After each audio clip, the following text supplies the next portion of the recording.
novel writing and so many other things are like this too. Don't think of the big picture. Look, man, I'm now working on my 20th novel. And I still, when I sit down to start writing that bad boy, every single time, the first thing I think is, I can't do this. How can I write 100,000 words, like 400 pages? But luckily, I've been through it. I'm like, relax. You don't have to write 100,000 words. You just have to you could write 10 words today. Just put something on the paper.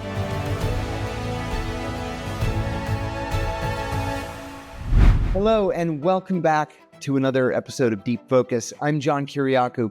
The spy genre is one of the most popular in publishing. The likes of Ian Fleming, John le Carré are household names, and pretty much everybody in the world has seen a James Bond movie. Well, our guest today is just about as successful in the world of spycraft, especially fiction spycraft, as these giants are. Barry Eisler spent 3 years in covert operations with the CIA's Directorate of Operations, then worked as a technology lawyer and startup executive in Silicon Valley and in Japan, even earning a black belt in judo along the way.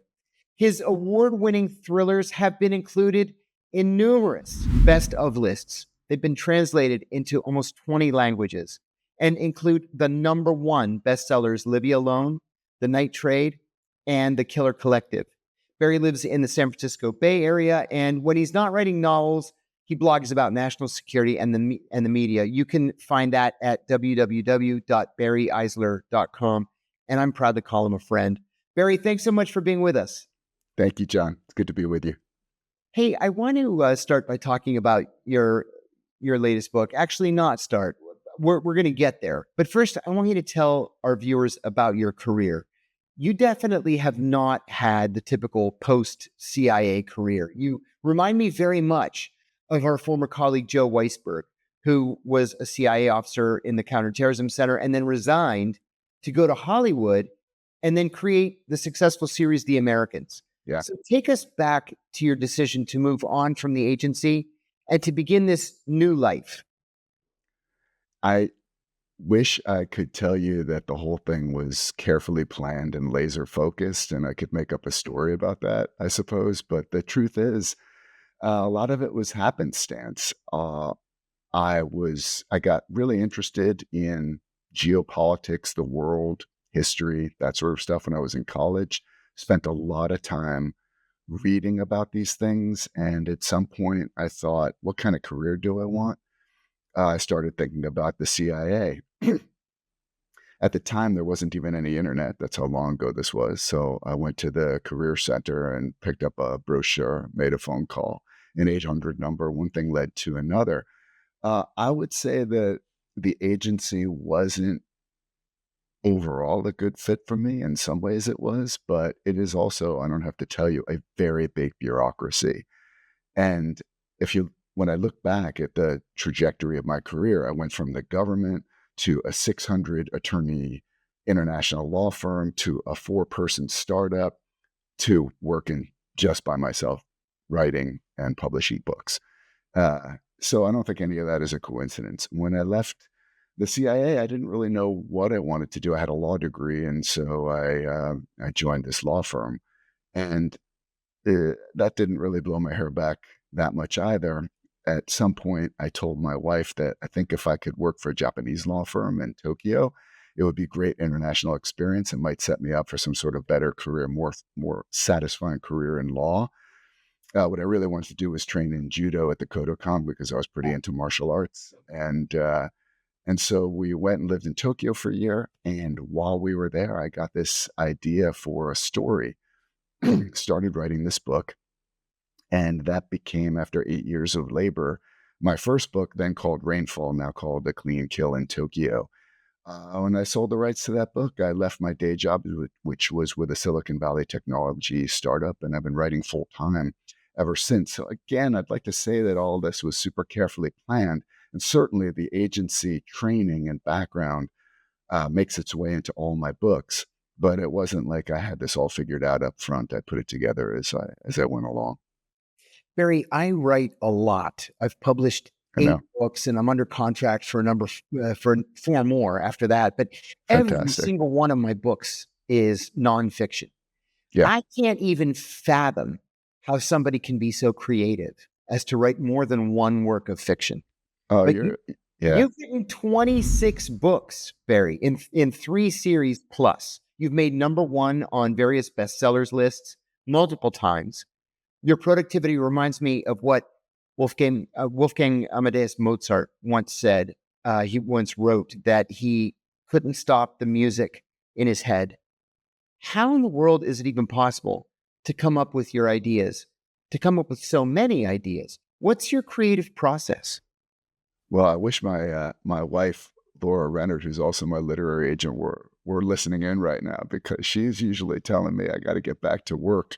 Um, it's an interesting question, and I'll say this: look, anyone who writes anything, especially a whole book, whether it's nonfiction or fiction, there is a creative process in all of this. Your ideas have to come from somewhere, and I haven't written nearly as much nonfiction as you have. But what I don't know what people call it these days. I blog when I have something political to say, and that doesn't seem suitable for fiction.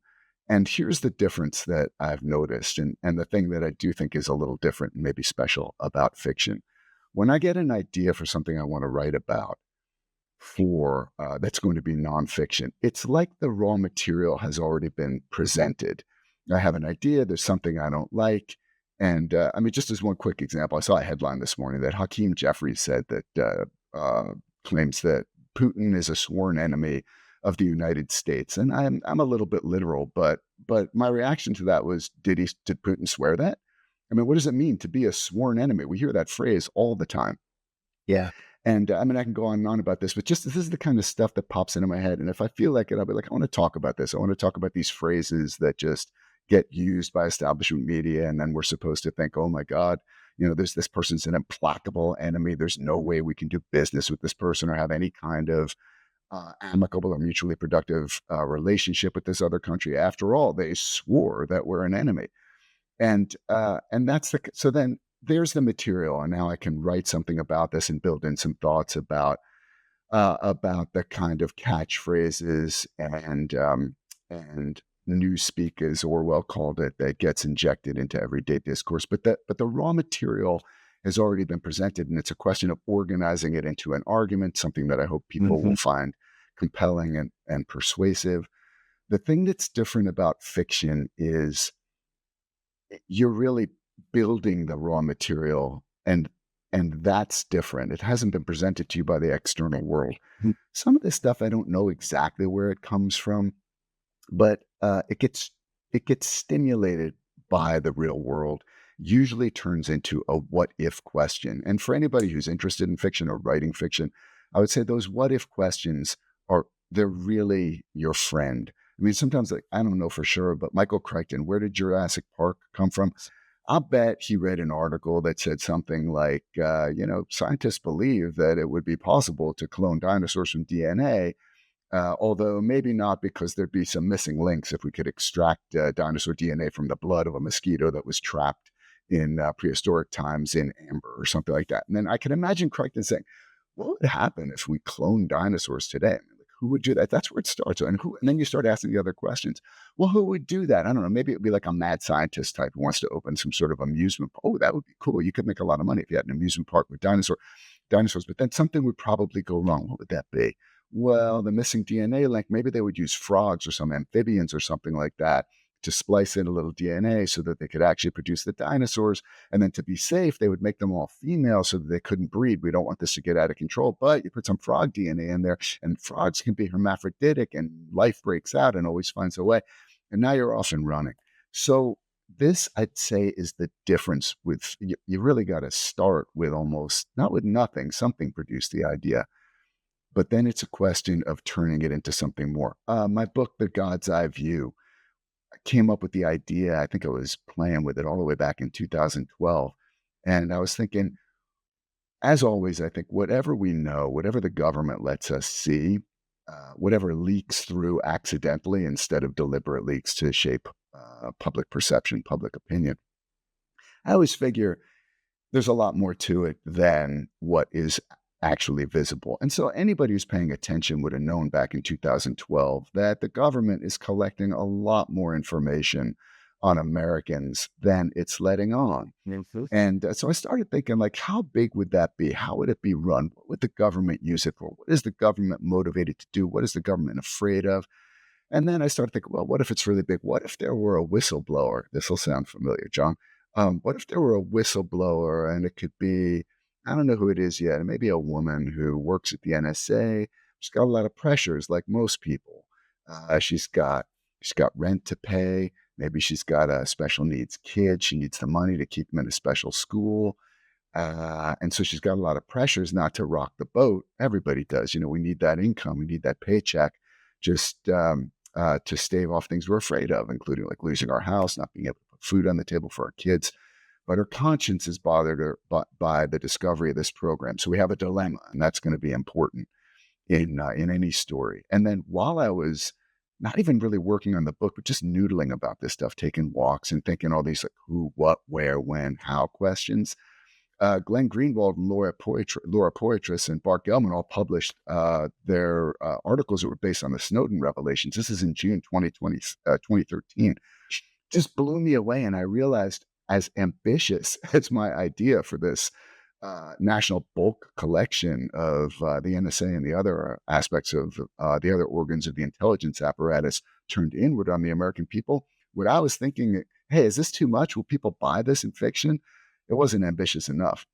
What the government was doing was actually much more far-reaching than what I had even imagined. But then all that external stuff affected the trajectory of the story I was working on, and the Snowden revelations and all the reporting that was based on those revelations became a huge part of that book, The God's Eye View. So that's the way. It's a little bit more iterative with fiction, maybe, than it is with nonfiction, because you have to create so much of the raw material yourself. You had a lot of very serious jobs after you left the CIA. You were an attorney, you were a tech executive. When and how did you decide to go into writing full time? And was that a difficult decision for you? Yeah, and again, I think there might be some lessons here for anybody who's thinking about doing anything. It doesn't have to be, oh, I want to write full time, whether it's on Substack or I want to see if I can devote all my attention to writing fiction, or I want to open a restaurant or whatever. It's a tough question because at the time I was working for a Silicon Valley startup and making. I mean, it wasn't like like I was making a ton of money, but certainly it was enough to have a house, and well, my wife and I were comfortable. But when it got to the point where I had a manuscript that was in good enough shape, and I'd found an agent a while before that who was getting ready to take it out, my wife Laura and I had to decide, what do we want to do with this? And the dilemma was, if I quit my day job, it's extremely uncertain. And we had an income and a good career trajectory. I had my law degree. I was general counsel at this startup, and to drop all that and do something completely new, it doesn't take a lot of imagination to understand how that's pretty scary. But what made the decision somewhat easier is we thought, I really would like to make a go of this fiction thing. I mean, I was pretty into it. And we thought, it's like I'm trying to kick a door open. And if you hold back, you might not lose your balance or whatever you want to do with this metaphor, but you might not get that door open. And we just decided, we ran the numbers and we thought, okay, if we can get an advance of this size, that'll create 6 months of cushion for us. And then I can just write full time. I can start working on the next novel. And if it goes well, then we can keep this going. And if we start to get close to the end of those 6 months and I haven't made enough progress, there's not enough promise, then I'll go back to using my law degree. We'll figure something else out, a little like a safer play. And that's the thing I think it's important to remember. If you're making a big decision about starting something new, it is scary. Uh, it's scary to do anything without a safety net. But if you can figure out how much time do you want to devote to this before maybe you got to figure something else out, and during that time, give it everything you've got, because otherwise you're reducing your chances of success. So that's what we did. And then, fortunately, we got lucky. We sold my agent sold the first rights to the first book, which was set in Tokyo. Uh, all these ideas were coming to me when Laura and I were living there in 1993 to 94. That's when I was training at the Kodokan, doing judo, and all these things that were just really exciting about Tokyo, which to this day is absolutely my favorite city in the world. Just really fired up my imagination. That's where I started writing the book. And because the book was set there, my agent did something unusual. He sold the rights to a Japanese publisher first. This was Sony's Village Books in Japan. And then the news for that came back to the States, and there was an auction for the publication rights. So the whole thing turned into, well, the 6 months, we actually did better than the 6 months. And then I have been writing now full time for my God, over 20 years, almost 25 years now. That's insane. I want to get into the latest book, The System, in just 1 second. I want to ask you about something that you did that was very unusual. And that is, after having major publishers, you decided to self-publish. And you've had wild success as a self-publisher. Now, I read recently that a year ago, 26 of the top 100 books on Amazon were self-published. Can you explain how that comes to pass? Yeah, the question is, can I explain it without going on and on? I'm really going to try to do that. Let me say this first. For anybody who's really interested, wants to go deeper on the nature of the business of publishing and how it's changed since the advent of digital publishing around 2011, depending on how you calculate. If you Google my name, Barry Eisler, and the name of a novelist friend of mine, Joe Conrath, or J.A., initials J.A., Conrath, K-O-N as in Nancy, R-A-T as in Tom, H. If you Google Joe Conrath, Barry Eisler, publishing lottery, you'll find a lot of articles and talks we've given over the years analyzing this stuff a lot more deeply. But briefly, what I would say is this. It used to be that if you write fiction or nonfiction and you want to reach a mass market of readers with your books, you needed a publisher. And the publisher's primary function was to distribute the books to points of sale. It's all about marketing. Exactly. Getting the books in places where people can buy them, and then getting people to understand that the books are available so that they want to buy them. Because books were physical, they were made of paper. That was the technology for distributing books, was paper, and that was all there was. So that meant you need stores, points of sale, brick and mortar bookstores, and you could do a lot of things as an author by yourself. You could hire a cover artist, you could hire a copy editor, a proofreader, typesetter. There were all sorts of things you could do. You could actually create the book yourself. But the one thing you really couldn't do was get that book into 1,000 or 2,000 bookstores and kiosks and drugstores and supermarkets all across the country. There's only one player that could do that, and that was publishers. And so that's, if you want to reach that mass market of readers, you're going to have to work with a publisher. With the advent of digital distribution, what that meant is that you don't need a publisher anymore. You had new platforms like Amazon and Barnes and Noble, Apple, and others, Smashwords, Kobo.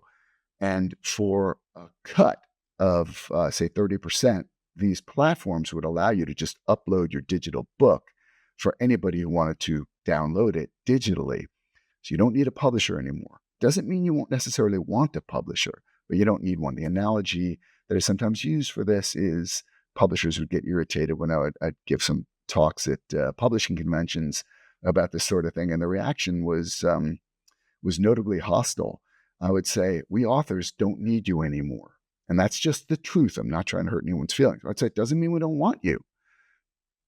Pitch us. What is your value proposition? Most companies make money without being needed. Like BMW sells billions of dollars worth of cars. I don't think anybody needs a BMW, although here in Silicon Valley, there are probably a lot of people who think they do, but you really don't. And yet BMW is able to make a profit by being wanted, not needed. So I'm like, pitch us.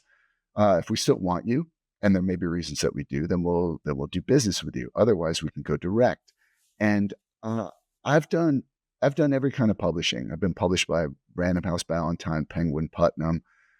Amazon's got a kind of hybrid thing where this is not Kindle Direct Publishing, self-publishing. This is something I think of as a hybrid model. I've been published, many of my books, by Amazon's Thomas and Mercer imprint. the big dilemma for me, and it really repeated what I went through, and I was like, do I want to give up my day job as a Silicon Valley lawyer and startup executive and write full time? Now it's like, do I want to walk away from what was a significant offer at the time from St. Martin's Press? It was for $500,000 for my next two books. And I was running the numbers, and this is what was happening to my sales. My paper sales were shrinking and my digital sales were exploding. It's not true for everyone. It's truer for certain categories like thrillers, which is what I write. Romance is also a big digital category. Um, and I just looked at those numbers and I was thinking, I don't need a publisher the way I used to. What is a publisher doing for me in digital? If I publish digitally myself, I'll make 4 times as much per unit as if I sell it through a publisher. So I ran the numbers again, which, by the way, it was not an easy or familiar thing for me to do. I'm good with words, but terrible with numbers. But I looked at the numbers and I just thought, I think I can make more money on my own.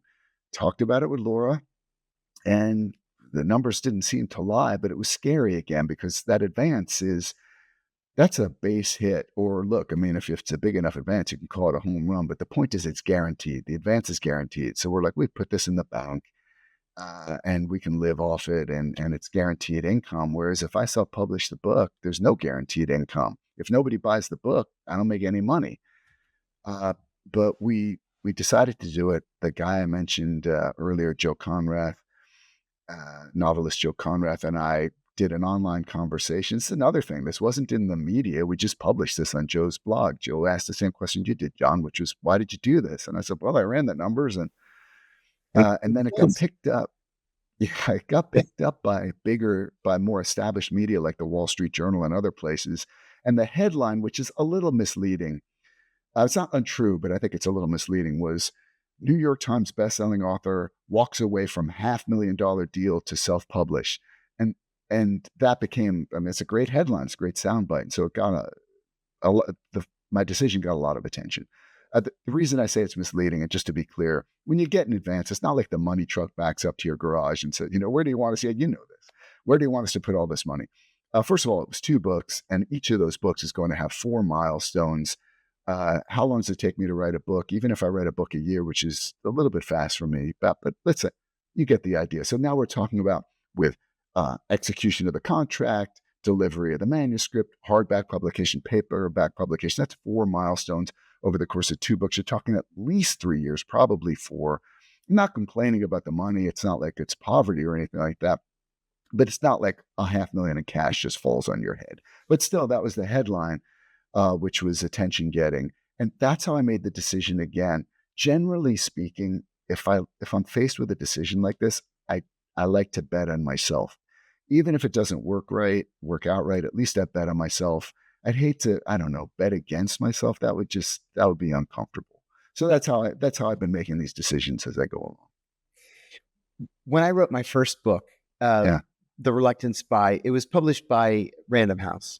And I told them I would do literally anything they wanted to promote the book. Mm-hmm. And of course, the book sale week is Wednesday to Tuesday. So Wednesday morning, 7:00 in the morning, I went on CNN American Morning.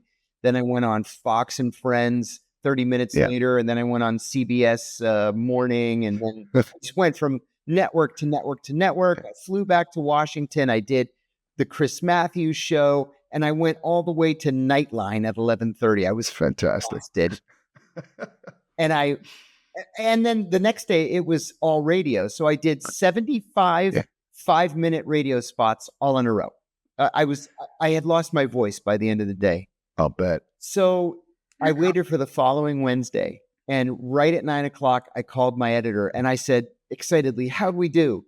And he said, "Oh my God, we made number 5 on the New York Times bestsellers list." Incredible. I said, "Oh my God, how many books did we sell?" And he said, 647. And I said, 1,000?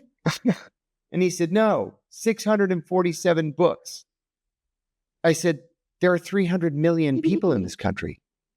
And he said, yeah, that's kind of the dirty little secret of publishing. People books. That's interesting, but that's tremendous. One, that you even had the opportunity to do It was the something only like time I that. had the opportunity. Yeah. Yeah, it's tough, and there's it's funny, you gotta have a great story, and that anecdote I told a minute ago where it was like, New York Times bestselling author walks away from that itself, like, people can understand that. Even if the truth is a little bit more nuanced than that, people can understand it, and your story was fantastic. I mean, the government coming after you Oh, for yeah. whistleblowing on torture, none of the torturers, the people who order torture, none of those people go to prison. The government comes after you, and you come out of it writing a terrific book on this. It is a terrific book, by the way. Oh, thank Um, yeah. So you. thank you. I have a signed copy. So anyway, um, that's a great story. Who is this guy? Why was he punished? What's the government's problem with him, Yeah. etc. So, I'm going but to call Laura. kudos to you. Say it again, sorry. I'm going to call Laura. Actually, she doesn't do nonfiction, but if you ever need a great nonfiction agent, we've got a good friend who's the Thank you. best. But it sounds like you're pretty well represented. So yeah, and kudos to you for taking advantage of the opportunity, because it's hard to get media for a book. I mean, this is another challenge, and like, again, I think there's a larger lesson here for anyone who's listening in is trying to do to get noticed, to get your footing in a new area. I remember from my very first book, I was thinking, why would I get any coverage for this? So I wrote a book. I mean, don't get me wrong, I'm very proud and I feel like I'm super special, but a lot of books get published every year. It's like, so, you wrote a book. Why do we want to cover that? What's the story? So I remember I went to, this is when there were still Borders around, and we had a big magazine section. The biggest. I loved Borders. Yeah, I hit just about every Borders in the country, zigzagging east to west, and then back again in the summer of 2007, doing a monster book tour. They had a big magazine section, and I thought, maybe I get an idea, like, what are people interested in? What topics? And you can find some pretty esoteric interests that they're niche interests. Like, there's Blade magazine and Knife magazine. Like, who would think you can actually support a monthly magazine that's just about knives. So if your book has knives in it, you could contact Blade magazine and Knife magazine and be like, hey, cover me. So with my book, I thought, Laura and I at the time were like, okay, we'll call it the 3Js. It's set in Japan. It features a guy who's an expert in judo, and there's a lot of jazz in the books because he likes jazz and he goes to jazz clubs. And so I started contacting places that cover jazz, anything having to do with Japan, anything having to do with judo, martial arts. That was Black Belt magazine and others. And it got a decent amount of coverage because, oh, you've written a novel with a judo expert, or with jazz, or a thriller where jazz or Japan or whatever features prominently. That's something people will want to talk about. Just, oh, give me some coverage. I wrote a book is just too generic. It's not specific enough for anyone to get interested. So you had a great story with TheReluctant Spy, and kudos to you for taking advantage, because a lot of people don't want to do. It's a lot of work to promote a book. It's a lot. Again, I'm not complaining. It's a great opportunity, but it's tiring too. It is. It's worth it in the end. But you're right. 100%. So let's talk about the system. This is a very compelling story. Forgive me if I'm being presumptuous, but the lead character, whose name is Valyria Velez, she sounds a lot to me like Alexandria Ocasio-Cortez. Valyria wins this congressional seat. She beats a corporatist Democrat in California. He's been in something like 10 terms, and she upsets him. She sets out to try to dismantle the war machine, the military-industrial complex. But then something happens that throws a wrench into those plans, and it gets kind of hairy. So tell us about the premise of the book. Yeah, I'm getting that question a lot. Is Valyria Velez based on AOC? And I'll start by saying, no, none of my characters are real characters. There's even a disclaimer at the beginning of every book saying these are entirely fictional characters, the products of the author's imagination, which is true. But of course, where do ideas come from? I mentioned Michael Crichton in Jurassic Park. I don't know for sure, but he probably read an article about dinosaur DNA. So yeah, I followed AOC's career from, really before the beginning. I followed Glenn Greenwald, the journalist, very closely, and I think he's terrific. He interviewed AOC at the recommendation of another guy I follow, Ryan Grimm, who I'm proud to say actually blurbed the system. And gave me a really nice blurb for the book. Ryan came across AOC before anyone had heard of her and told Glenn, hey, this person's pretty interesting. You might want to interview her. Glenn interviewed her. I saw the interview. And I thought, yeah, she is interesting. And so Valyria Velez is not AOC, but yeah, sure, the idea came from this kind of insurgent, excuse me, person who came from nothing and nowhere, didn't have any kind of political background, but is smart, charismatic, and wants to shake up the system. And that was my impression of AOC in those early days. So and that's it. And then I watched the documentary film Knock Down the House. That was I interesting. watched it. It was terrific. Yeah, it's a good movie. Yeah. I read Ryan Grimm's book, The Squad, also very interesting. And from all these things, I start to get ideas, but it's really, these are just jumping off points. These things are, I guess you would say, as the lawyers like to say, necessary, but not sufficient. The character, if you're doing it right, I think will take on a life of her own or his own. And that's what happened with Valyria, because she's got a ghost in her past, a father who left the family, and a deep-seated fear of which she's not even entirely conscious, although she becomes more aware of it as the story goes on. She's very afraid of being a one-hit wonder. And this taps into the dilemma she's presented in the story, because she really does want to, as she puts it, stop stuffing the maw of the military machine and return power to the people. Honestly, who doesn't want to do that except for Raytheon and, and Lockheed? I mean, $1 trillion military budget, don't get me started. But that's the plan. But Valyria has just been elected in California's 27th district, which contains the town of Palmdale and Air Force Plant 4, which is where Lockheed makes airplanes, including currently the 6th generation, so-called Next Generation Air Dominance program. And that means 5,000 jobs at Air Force Plant 4. If the Pentagon moves that program to, say, Fort Worth, Air Force Plant 4, or to Georgia, then Valyria is going, 5,000 of her constituents are immediately going to be out of work. So the very first thing that happens in the book, no spoilers here, this is what the screenwriters call the inciting incident. We open at her victory party. Everything is joy and excitement and all the possibilities of her insurgent campaign being achieved. And news breaks that the Pentagon is moving the NGAD, the Next Generation Air Dominance program, to Fort Worth. That's going to put 5,000 of her constituents out of work. She will not be reelected if she allows this to happen. She'll be a one-term congresswoman, a one-hit wonder. And then interesting things start to happen on a character level. And by the way, I'm not going to go on and on about this, although I could. There's this eternal, what's more important, plot or character in a novel? Look, the answer is character. If people don't care about the characters, I don't care what else is happening in the story. And if they care enough about the characters, almost anything could be happening and they'll care. My stories are character-driven, and I would say none more than the system. She immediately has this dilemma. Well, do I want to be true to my ideals and keep speaking out against this grotesque amount of military spending, which the powers that be always like to call defense spending? I'm very attuned to these things, as you might guess. It's all for defense. We have to defend ourselves at $1 trillion a year because we have so many enemies like Mexico and Canada and all it's crazy. Anyway, she has to decide whether she wants to be true to her ideals and stop this massive catastrophic waste, or does she want to find some sort of accommodation with power, some sort of compromise, so that she can, and here's the rationalization, and like all good rationalizations, there's some truth to it. It's not, it's not a fantasy. If she's a one-term congresswoman, what has she accomplished? Nothing. In fact, she'll have been an object lesson. The Pentagon will have shown anybody else that if you stand up to power, you will be removed. And so no one else will stand up to power. What's she going to do? Well, then she sets off on a journey where she has to treat with the real power centers in America. That would be the Pentagon, Wall Street, Silicon Valley. This is where real power is held. The media, certain elements, segments of the media.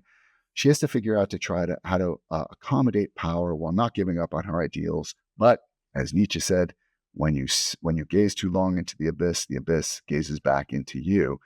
And these compromises over time start to have an effect on her priorities, her values, all this kind of stuff. Try to make the book as realistic as possible and to come all the way back to something we were talking about at the beginning, the difference between fiction and nonfiction. If I've done my job right here, I think I have. I don't present any easy answers. I don't want to. It's a story. It's not a blog post or nonfiction of any kind.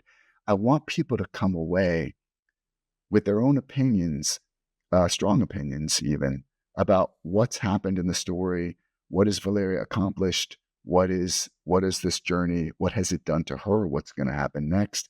I want people to discuss these things, maybe even argue about them in a civil, productive way, of course. And I think I've accomplished that because there are no easy answers in these situations. The truth is, if you want to exercise meaningful power in any country, in any system, let's just stay with America for a moment, you have to enter the system that wields real power, which is going to have a lot of subcomponents. That's the only way. And that system will allow you to do some things. It will resist certain other things, and it will violently resist things that it finds truly antithetical to its own interest. Again, I don't have to tell you this, John. There are some things that maybe you could leak, some stories that you can report. Maybe the system won't like it, but it'll overlook it. It'll push back, but maybe it'll let it go. And there are some things which it will severely punish what it sees as wrongdoers for doing to try to make them object lessons for anybody else who might step out of line. So you enter a system like that, and it's going to be very complicated to try to figure out how far you can push it to accomplish the things that you think are important and meaningful for ordinary Americans. Yes, indeed. The blog will always seek to protect itself. Yeah, that is exactly right. And there are a ton of epigraphs in the book. I've been collecting these for years. Just I write them down or cut and paste them as I go along.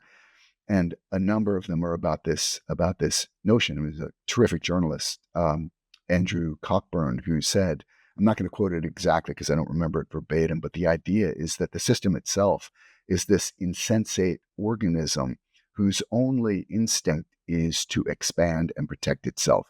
And I think that's a pretty good description of what the American system of power has become. And I should say that this is the most political book I've written yet, and my books deal with political and geopolitical issues, but it is not a partisan book, and the fact that my book is political but not partisan is a deliberate outgrowth of my attempt, as always, to be as realistic in my fiction as I can be. My opinion is that Democrat, Republican, liberal, conservative, left, right is an increasingly antiquated and inaccurate way of understanding how power is really exercised in America. Yeah. And so, yeah, and this is a thing that I think it's amazing to me that Americans feel like, oh, we're not propagandized. Oh, those poor North Koreans, they're so propagandized. We're free of propaganda in America. And yeah, as they say, the first step to solving a problem is to admit that you have one. We're incredibly propagandized in some ways that are obvious. Calling it the Defense Department, they changed the name of the War Department in 1947, Truman administration. Now it's the Defense Department. We really spend $1 trillion a year in defense. That's extraordinary. We don't do wars. We only do interventions. Like, that's something you do for a friend. He said, Bob's been drinking too much. We need to have an intervention. It's kind of like a friendly thing. All these things, I go on and on. There's so many of them, and they fascinate me. Whatever, like primitive countries have tribes. We have factions. Governments we don't like are regimes, not governments. Like, all this kind of stuff to just influence the way people see the world. And these are just micro ways.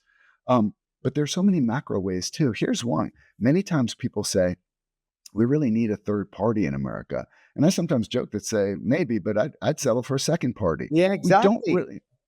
We don't really have two parties in America. I'm not trying to put anyone down or disappoint anyone, but if you just analyze this the way a Martian would, you would see, like, I call them wings of the same party. So what does the Democratic wing stand for? What does the Republican wing stand for? And if you drew a Venn diagram, you'd see that the overlap is almost complete.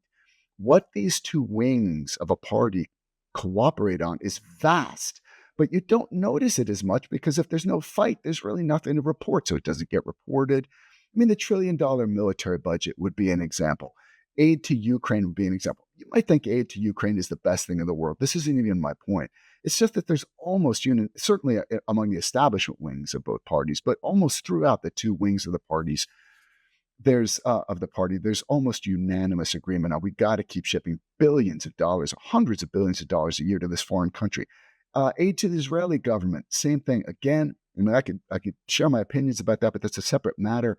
For now, just take the point I'm trying to make is there is absolute lockstep unanimity on these extremely consequential policies of the US government. There's no division, there's no dispute. How much should we spend on the military? Is it $1 trillion or would 1.1 trillion be better? That's not a dispute. That's just a rounding error, just posturing. I go on about these things. There's really very little consequential difference. And if when I talk about these things, a lot of times people say like, well, Barry, what about abortion? Or what about something like certain social issues like gay equality? I want to say it's not that I don't think that women's reproductive rights and abortion is an important topic. It really is. And again, I have my opinions about that topic, which I'm happy to talk about. It's just a little secondary for what we're talking about now. But again, if you look at the entire spectrum of political possibilities in a society, if the only difference between the two alleged parties comes down to women's reproductive rights and maybe like transgender issues, that sort of thing, these are not two parties. And don't take my word for it. Obama himself said that politics in America is played between the 40-yard lines. Yes. He was right. I think he was actually being too generous. I don't really follow football very closely. I'd say like maybe the 48 or 49-yard lines. It's hard to see these things if you're an American and you haven't lived outside the country, you haven't paid that much attention, because we're inculcated with this stuff all the time. Oh, we need a third party, implying that there are two parties. Or people are constantly saying, oh, bipartisanship is dead. And they long for those halcyon days of bipartisanship. Bipartisanship is nothing but how this country, we're run by bipartisanship. There is tremendous agreement on the most consequential issues. Again, like, is there any established politician in either wing of the party who questions the existence of NATO? Again, you can probably guess my opinions about these things, but that's not what matters right now. It's sacrosanct. It's religious dogma. If you say, what is this organization doing since it was created to blunt a Soviet armored thrust through the Fulda Gap into Western Europe, and the Soviet Union folded its cards in around 1990, and it gets worse. Like, Americans don't really understand this. The Warsaw Pact, which was created as a response to NATO, not only dissolved with the dissolution of the Soviet Union, it switched over to NATO. It's like there were two teams, and one of them, all but Russia, joined the NATO team. So NATO has expanded from maybe 15 countries to now, I've lost track, I think 34 with Finland and Sweden. I don't know. So it's not even like the Warsaw Pact said, well, we just want to sit out any future wars. They joined NATO, and yet we're still spending $1 trillion a year on the military. Russia is still the demonized, like the ultimate existential threat, the sworn enemy, according to Hakeem Jeffries of America, all this stuff. And is there an establishment politician who even questions, not even agitates for, but just says, do we need this organization anymore? I'm not so sure. That doesn't exist. And if that's not bipartisanship, whether you like it or don't like it, what is? So yeah, I'm sorry for going on and on. It's important. It's a habit. It's important. It informs the book. This is the view that informs the book. If you want to think that there's violent opposition between these two diametrically opposed, very different parties that offer meaningful choice in America, I don't think that's an accurate or useful view of how power is exercised in America. And it isn't the political underpinning of the drama I've tried to present in the system. I'm asked a lot for advice on writing, but even though I've written a decent number of books, the only real advice that I can give people relates specifically to nonfiction. And it's that the author shouldn't think that he or she has to write a book in chronological order. I tell people to get it on paper. That's what editing is for. And you can cut and paste and move things later. But that is so much easier than fiction. What advice would you give to aspiring novelists? How can they get themselves charged up enough to actually put pen to paper? I love these questions. And the challenge for me is how to keep my answers reasonably succinct, Oh, because go for these it. are all topics that really Something- interest me. Thank you. There's so many things you have to do. I think if you want to write a novel, or even a short story, or nonfiction, certainly anything book length, because this is going to be a long-term project. I remember I once heard Jean-Claude Van Damme. He was on one of the television talk shows. This is ages ago. I mean, it must have been like 30 years ago, but it stayed with me. And the last question whoever was interviewing him asked was, well, what advice would you offer, for anybody who's starting out trying to achieve something big? And Van Damme said, believe in yourself. And that's actually good advice. It's very general, obviously broadly applicable, but I mention it because unless you're very lucky, and there are some instances of people I know who've been this lucky, but the much more common experience among people who've taken to writing fiction is rejection when you start with. One of my college housemates used to write short stories, and I've always been messing around with writing for my whole life. I used to write short stories, and I showed one to one of my college housemates, Evan, who has a kind of cameo appearance in the new book. And I showed it to Evan to see what he thought. He told me, you've broken the first rule of writing. Don't be boring. So early feedback. You get a lot of that. You get a lot of rejections. So now I've got a lot of credibility as a novelist. I've written 19 novels, 4 short stories. I've written a bunch of screenplays. None has been produced yet, but it's a nice payday, and we'll see if anything comes of it. So New York Times bestseller, all that kind of stuff. But I got rejected by the first 50 agents I approached with my first manuscript before I found the first agent, the guy who first represented me. And that is a common experience. So how do you keep going in the face of that? You don't have anything to show. You don't have any external feedback that would show you're on the right path. You're talented. You can make a go of this. In fact, you have the opposite. So how do you go? You got to believe in yourself, and you got to keep learning. This is one thing I would say. Just keep going. Here's another thing to remember. Big things get done in small steps, small consistent steps over the course of a lot of time. And so I don't know anybody. There's probably someone out there who's done it this way, but I know a lot of novelists, and I've never met someone who did it this way. Oh, I know what I'm going to do. I'm going to write the great American novel, and I'm going to save up some money and then take a year off or 6 months off or whatever. I'm going to buy a cabin in the woods, and I'm just going to, roll up my sleeves or whatever and write that novel. I'm not saying it's impossible. Maybe it's been done, but I've never known anyone who did it that way.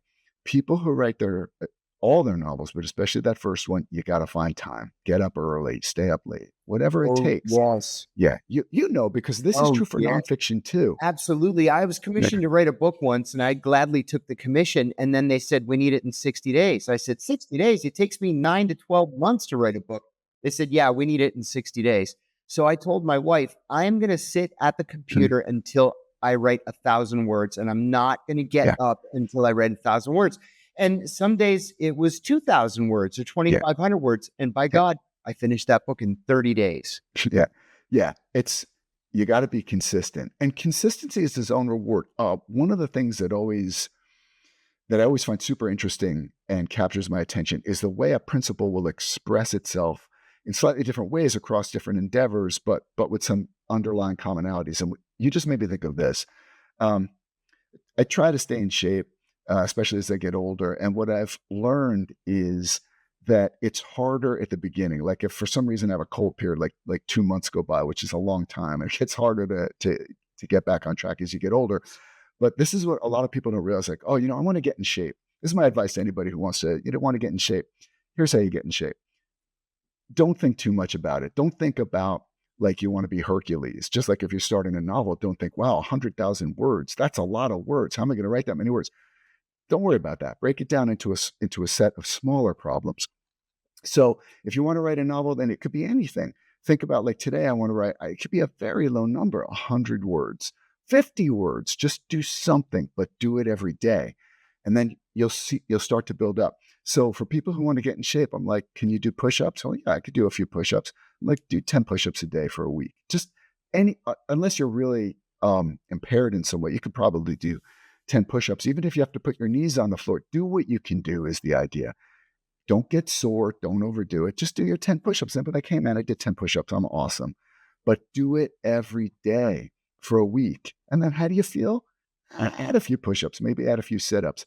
And over time, then you start to see results. And then you start to get into that virtuous cycle. And novel writing and so many other things are like this too. Don't think of the big picture. Look, man, I'm now working on my 20th novel. And I still, when I sit down to start writing that bad boy, every single time, the first thing I think is, I can't do this. Yeah. How can I write 100,000 words, like 400 pages? I don't, but luckily I've been through it. And I'm like, relax. You don't have to write 100,000 words. You just have to write, you could write 10 words today. Just put something on the paper. A novelist I'm friendly with, who I'm sure everybody's heard of, Lee Child. Lee does a thing that I think is really clever, but you got to find what works for yourself. He finishes the novel he's working on, and he's already had an idea ginned up about the next one. And instead of just going and celebrating, he immediately writes down the opening sentence, paragraph, whatever, of the next novel. It's a really good idea. It just makes it easier to come back to. So you got to find what works for you in that regard. But the biggest advice I would give is, don't think about the big problem. Break it down into manageable chunks, and then as consistently as you can, because real life does get in the way. Of course, we all know that. As consistently as you can, just stick with it every day. Don't get intimidated by the big picture. Like the saying goes, the journey of 1,000 miles begins with a single step, but then another step and one after that. And then you start getting in shape and you'll be taking more steps, etc., which is, by the way, how my word count goes. Again, you got to find what works for yourself. But when I first start a new novel, there's very little writing, but a ton of thinking. So I take long walks, and I do feel very lucky to think that my job involves a lot of walks in the San Francisco Bay Area, beautiful part of the world, figuring stuff out. But that's it. I'm figuring stuff out. I'm asking, this is another thing you want to do. Ask the important questions, which everybody knows what those are. Who, what, where, when, how. Ask those questions, and every answer you get, subject that answer to the same set of questions. These are also important things you want to do so you can discover your story. And as I start to get a handle of who are these characters and how are they reacting, what are their formative experiences, what do they want, what do they think they want, what do they really want, all these sorts of questions and answers. At some point, an opening scene will usually present itself, and it'll just feel right. And at that point, go home, write that scene. And then it's like, hey, you wrote your first words for the novel. Don't think too much. You got like 100,000 more. And then it's iterative. So at the beginning, the ratio is a lot of thinking, not that much writing. But as I go along, there's less and less thinking because I figured out what I need to figure out. And by the end of the novel, it's a very exciting time. I'm really just flying. I'm almost just trying to keep up because I now know where it's going. I wouldn't go so far as to say it's writing itself, but I'm not really pushing it so much anymore. It's pulling me. So that's another thing. Bite-sized chunks, who, what, where, when, and why, very important. And I could go on and on about this. I'm sorry. It's a bad habit. Like I said, great. You asked me. Barry, I mentioned in the intro, your website, www.barryeisler.com. Where else can people go to follow your work or to learn more about it? That's the best place to go. You can find all the other links there. I'm on Substack like you, John. Great. And I'm on Twitter, X, whatever you want to call it, Facebook, most of your major social media platforms. But the website, barryeisler.com, is a good place to find all the other links anybody might be interested in. And the system is coming out on Wednesday, yes? Friday, June 6th. Friday, June 6th. And it's available for pre-order now in digital. And then on June 6th, it'll also be available in trade paperback and in audio format, narrated as usual by me. Awesome. Well, thank you very much, Barry Eisler. Thanks for joining us. And thanks to back at you, John. And do me a favor, please, not you, Barry, but everybody else, please hit the like and the subscribe buttons. That would really mean a lot to me.